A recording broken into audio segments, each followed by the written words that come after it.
Proteins are transformed into critical life-sustaining outputs by a number of bodily processing systems and activities.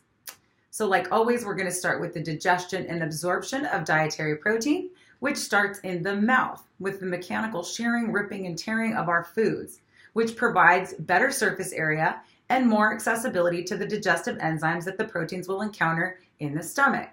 So proteins arrive at the stomach. The parietal cells of the stomach release two substances: pepsin, a hormone that starts to denature the proteins and hydrolyze or break some of the peptide bonds, and also hydrochloric acid.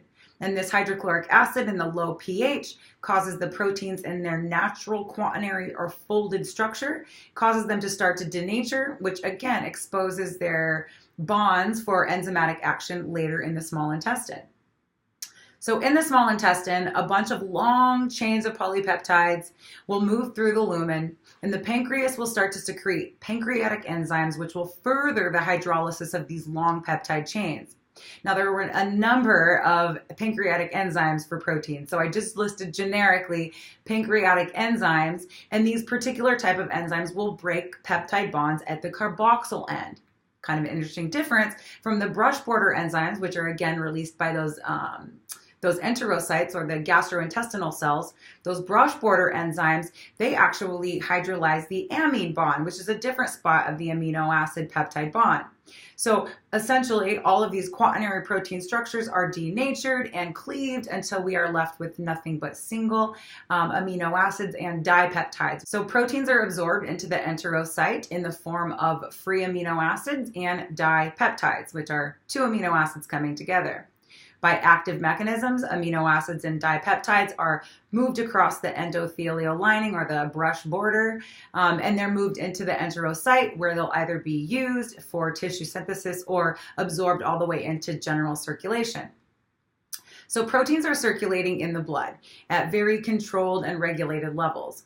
Our primary protein in our blood is called albumin and transferrin. And we will talk more about these, but they're pretty much clinical measures and not as commonly known as, for instance, like blood glucose. So we won't be bringing up the exact levels of these particular proteins in our blood, but this is how they travel around from tissue to tissue, is in our blood supply. Now, proteins are metabolism when they arrive at their destination or target cell. But first, before we discuss this, we have to remind ourselves of what tissue turnover and protein turnover looks like.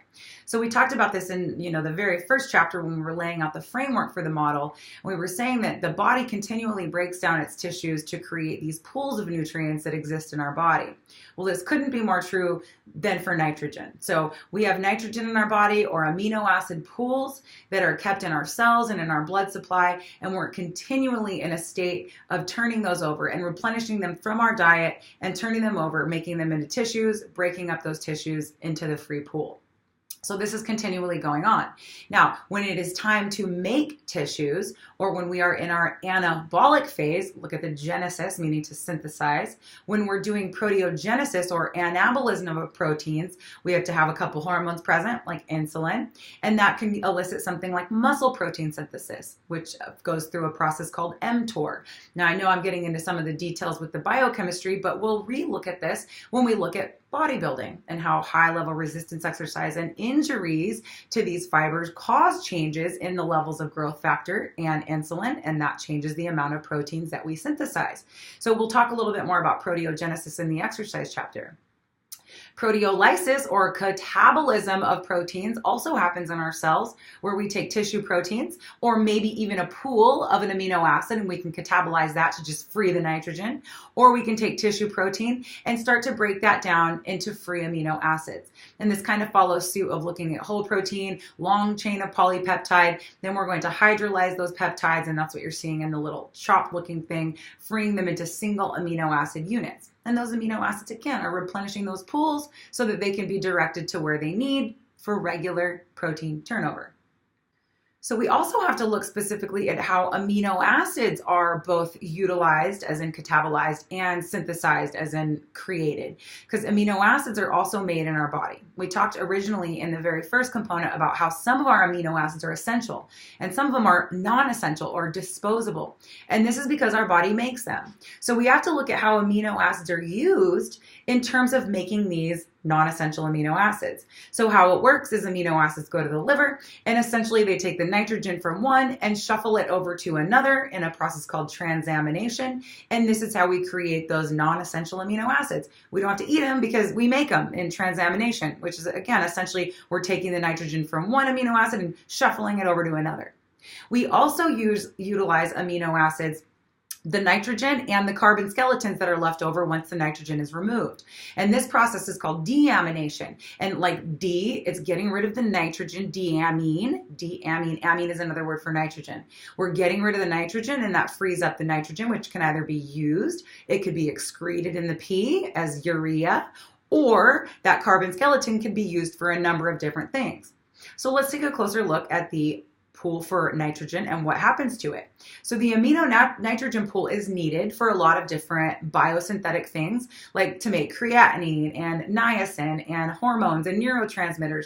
Those are all synthesized in the cells using those amino nitrogen. So those amino nitrogens are very useful, and these are traditionally called non-protein pathways.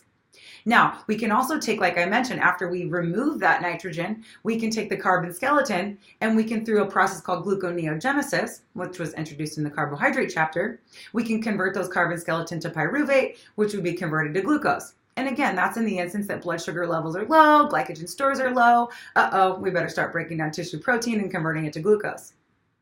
We can also oxidize these carbon skeletons. Notice it's very similar to what we've been looking at with acetyl-CoA, which is just those 2 carbon units that we find in fat and when we break down glucose to pyruvate. So carbon skeleton can also be converted to acetyl-CoA and used directly in the Krebs cycle for respiration or oxidation to create energy. Little side note, and it isn't really oxidation, but in excess, so in other words, when we have plenty of excess glycogen and all of our protein and nitrogen needs are met, excess nitrogen will cleave off excess amino acids will cleave that nitrogen off, and that carbon skeleton will be converted to acetyl-CoA, but instead of being used for energy, because there's plenty of that lying around, it's also converted to fatty acids. So now we've touched on the fact that extra glucose is converted to fat, and so is extra amino acids. So we're not getting out of the fact that these are all going to be stored as fat energy if we don't use them as cell energy or to make ATP. So that is all I have on how proteins are digested, circulated, and metabolized in the human body to elicit really critical functional outcomes that we'll talk about next time. Thanks for listening.